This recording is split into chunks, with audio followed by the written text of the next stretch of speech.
আসসালামু আলাইকুম, welcome to polish cooking studio. প্রতিবারের মতো আজকেও নতুন একটি রেসিপি নিয়ে আপনাদের মাঝে হাজির হলাম। আজকে আমি বানাবো একটি ডেজার্ট আইটেম যার নাম শাহি টুকরা।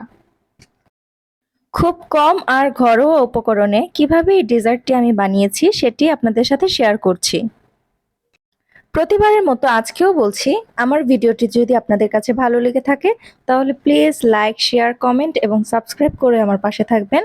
আর বেল বাটনটি ক্লিক করে অল অপশন সিলেক্ট করে দিবেন যাতে আমার ভিডিও দেওয়ার সাথে সাথে আপনাদের কাছে পৌঁছে যায়। আর অলরেডি যারা কাজটি করেছেন তাদেরকে অসংখ্য ধন্যবাদ। প্রথমেই আমি ব্রেডগুলোর চারপাশের অংশগুলো কেটে মাঝখান দিয়ে 2 ভাগ করে নিয়েছি। এবার একটা প্যানে ঘি দিয়ে ব্রেডগুলোকে টোস্ট করে নিব।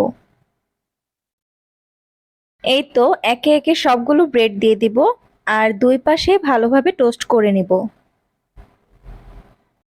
বাসায় হুট করে কোনো গেস্ট চলে আসলে ঝটপট 5 মিনিটের মধ্যে আপনারা এই রেসিপিটি বানিয়ে তাদের সামনে সার্ভ করতে পারবেন।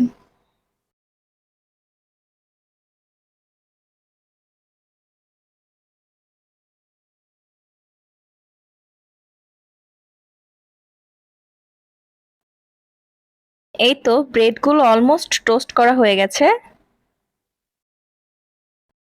এবার ব্রেডগুলোকে একটা বাটির মধ্যে তুলে রেখে ওই প্যানের মধ্যে হাফ কাপ চিনি আর সামান্য পানি দিয়ে ক্যারামেল করে নিব। ক্যারামেল করার একটাই কারণ, যাতে সুন্দর একটা কালার আসে। আপনাদের হাতে যদি সময় কম থাকে তাহলে এটা স্কিপ করে চিনিটা একেবারে দুধের সাথেই দিতে পারেন।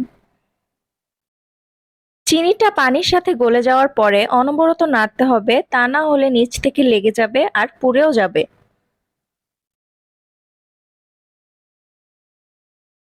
সুন্দর একটা কালার চলে আসলে এর মধ্যে দুধ দিয়ে দিব। আগে থেকে পানির সাথে পাউডার মিল্ক গুলিয়ে রেখেছিলাম আর সেটাই দিয়েছি। এখানে আপনারা আরো কালারের জন্য স্যাফরন দিতে পারেন, গরম মশলা দিতে পারেন বা স্বাদ বাড়ানোর জন্য আরো ইনগ্রেডিয়েন্টস দিতে পারেন।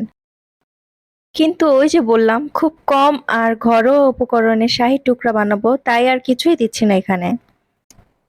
এবার টোস্ট করা ব্রেডগুলোকে একটা প্লেটের মধ্যে নিয়ে এর মধ্যে দুধ দিয়ে দিব। এটা তখনই খাওয়ার উপযুক্ত হবে যখন টোস্ট করা ব্রেডগুলো দুধটাকে অ্যাবজর্ব করে নেবে।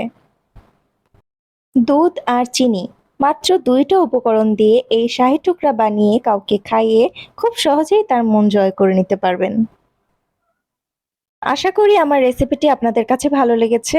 আর পুরো ভিডিওটিতে আমার সাথে থাকার জন্য আপনাদেরকে অসংখ্য ধন্যবাদ। আসসালামু আলাইকুম।